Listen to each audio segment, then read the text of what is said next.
Hey loves, welcome back to my channel. I'm officially 6 months post-op, which is insane. It's so crazy how fast the time is literally flying. But I did promise you I will give you a quick update on how it's healing, how it's looking, and just any questions that I've got throughout this time, just so I can answer them on the video. So I first want to do a close-up on how it's looking. So here is the middle. Here's the right side. And then here is the left side. I love it. I feel like it healed so well and it's continuing to heal well. I know I still have a way to go because they say you fully heal in a year. But so far, honestly, my swelling hasn't been bad at all. I know I do still have swelling, probably like the most on the tip and maybe the sides a little bit. But honestly, even if it stayed like this, I would be happy. I feel like it looks great. And I would say in my first month post-op video, I did say that I was a little bit worried about the tip. I do feel since then, the tip has dropped a little bit. And I think it's perfect because at this point, like, it still looks natural, but it's not super pointed up. But that's what I was concerned about at first, which now I understand why the doctor said, like, that's why I lifted a little bit, just to ensure that it doesn't drop too much, because I know some girls, like, it might drop a lot. But I'm so happy with the results. Honestly, it looks good. I could breathe 100% well, even though before, honestly, I didn't have breathing problems. I did have a deviated septum, but again, never caused me to have any breathing problems of any issues at all. So to me, everything's the same. I've gotten that question a lot, like, can you breathe a lot better now? And honestly, it's the same. I never really had issues with it. And I did have a deviated septum. And I do want to talk about the nostrils. That's another question that I get a lot. Do you feel like they're even, or how do you feel about that? So I'm going to do a close-up of the nostrils, and I'll also attach a picture of how they looked before. So here's how they look now. So to me, they look pretty even, to be honest. And here's a picture of them before. They were a little bit crooked before. I honestly never noticed that until the doctor pointed it out. But for me, they look pretty even. I know that's something that is never going to be 100% perfect, just so you all know. So if you have super crooked nostrils right now, yes, surgery could fix them, but it's not going to correct them 100%. That's super almost impossible, like, to get it to that perfect 100%. But I'm sure the doctor will get close, so don't worry about it. But to me, I feel like it looks great. Like I said, the nostrils, the nose, everything's healing great. The swelling has came down a lot. I wasn't somebody that had bad swelling to begin with, which I'm really glad. Only in the beginning, I would say after surgery to the month mark, yes, I was swelling and didn't love it, but now it's obviously way better. And like I said, it's healing so well. It's so exciting to see how it's healed, and I can't wait to see what it's going to look like at the year mark, and just to see if it's going to get a little bit slimmer. And like I said, even if it stays like this, I'll be super happy. But I'm obviously going to keep you guys posted on how that ends up looking as well. And some of the questions that I've gotten a lot are in regards to would I recommend him for revision, for example.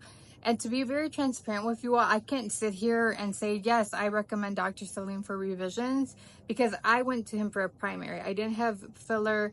I never had a rhinoplasty. So yes, if you're looking for a primary, I could absolutely say I recommend him 100%. But if you're a revision patient, I can't recommend him, just because I didn't have a revision. So I don't want to speak on others. And I have heard some might have had a bad experience with revision. So make sure you do your research. And I'm sure there's some that are really happy too. But when I was doing my research, I was talking to only girls that went to him for primary, because that's what I wanted to really learn about. Revisions is hard in any doctor in general, just because they're dealing with scar tissue. So you could imagine when you have scar tissue, it's going to be even harder to operate on you. So you just want to just remind yourself and just know that you should be doing your research depending on what procedure you're getting done. So definitely talk to people. If you're somebody that's interested in getting a revision by him, then I would talk to people that have done revisions, because I just can't recommend him for that. Like, I would just feel ungenuine by telling somebody, yeah, he's amazing, go to him for a revision. I just didn't experience that with him. I just did primary, so I don't want to speak for other people. So definitely just do your research, but I think he's an excellent doctor. Another thing that I would say is there is a group chat out there. So it says post-op patients on WhatsApp. So you get added after your surgery, which I did. I'm on there, but there's been a lot of drama on that chat. So I always mute it, to be honest. I don't even look at it because I'm not in high school. I'm not interested in high school drama. But that chat is helpful because there's a lot of girls that went to him. The only bad thing is obviously you can't get in that chat unless you have already had surgery with him. So that kind of sucks. Hopefully they change that in the future, where they let people that are looking to see him and post-op patients be in there as well. And I think there's another group where it's everybody, right? So it's mainly people that are looking to go to him. So again, it could be thousands of messages that are happening sometimes, so it's hard to keep up with. So, but if you all are interested, just drop me a message. I'll try to add you on there if I can. But I would just say, if you're somebody that's gonna go to him and you booked already and you paid and you feel confident, I wouldn't go in those chats. But with the chats, I have to be honest, when you're fresh out of surgery, like, seeing something negative is not going to help you much. So just be mindful. Sometimes not everybody's going to have a great experience with the doctor. We also don't know their situation. Again, is it a revision? Was it their scar tissue? Was it genetics? Were they using drugs after surgery? There could be so many different scenarios that occur. So just be mindful that that might not be you. Everybody has a different healing journey. But I want to be as transparent as possible. If you join a group like that, there's going to be some negatives and there's going to be some positive to it as well. So it depends on what you're willing to take in when you had surgery. I did get it added right after surgery, and I would look at it, but I'm a positive person with a lot of faith, so I really didn't let that cloud my judgment. I mean, I had already gotten the surgery, so what am I going to do at this point? But there was some negativity in that chat, so I just stopped looking at it, to be honest. Like, I'm like, this is not going to serve me any well. Why even go on it? And when I had questions, I would just message people that went to him before, like, hey, did this happen to you, or this or that. But it's nice in that chat. I would say what's nice is if you have a question, you can just throw it in there and somebody's going to answer that's seen that doctor, which is obviously really nice. So there's some good, but some bad to it as well. So I want to be honest. But if you all did get surgery with him and you want to be added, let me know. I can message the admin for you.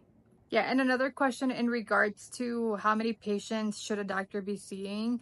I mean, generally, I think 2 is enough. That's what I've seen when I was doing my research. When I got my surgery done, he did have four patients, which to me, honestly, I thought that was a lot. I didn't feel super comfortable. I did take what I said into consideration, and I did go first. That was just my thought process. Like, I want to go first. But then again, like, if you're considering going to a doctor, I would ask him about that. Like, how many do you do a day? And then also that same day or the day before, ask again, like, how many people are you doing? And make sure that they're transparent with you, because you definitely, I think more than 4 is definitely concerning. So if you ever have a doctor that's doing more than 4, that's a lot, because most of the surgeries take 2 to 3 hours. So if you do the math, more than 4 is going to be a lot on the doctor, where I wouldn't be comfortable moving forward. And like I said, I wasn't even comfortable with 4, so I decided to go first. Just an FYI. But I want to thank you all for always commenting and really thanking me for putting a video out there and being very transparent. I'm always going to be transparent with all my videos. That's who I am. I'm never going to sugarcoat you guys and say, oh my God, he's amazing and he has all these amazing reviews, you all need to go to him. No, it's your decision, and you should all do your research and make sure you're comfortable with your decision, because it's your nose, it's your body, and most importantly, it's your face, and it could make a big difference in your face. So definitely just do your research. I would recommend. Talk to multiple people. Like, again, if you're doing primary, talk to multiple girls that went for primary. If you're doing revisions, talk to multiple girls who got revisions. That way you really could assess, is this the right doctor for me and for what I want? So that would be my recommendation. But I will be dropping another video once I hit my year mark, which is crazy. That's 6 months from now. But I'll update you on letting you know if I notice anything different. But again, I'm super happy. So I foresee myself being happy in a year and at the year mark as well. But as always, thank you so much for tuning in.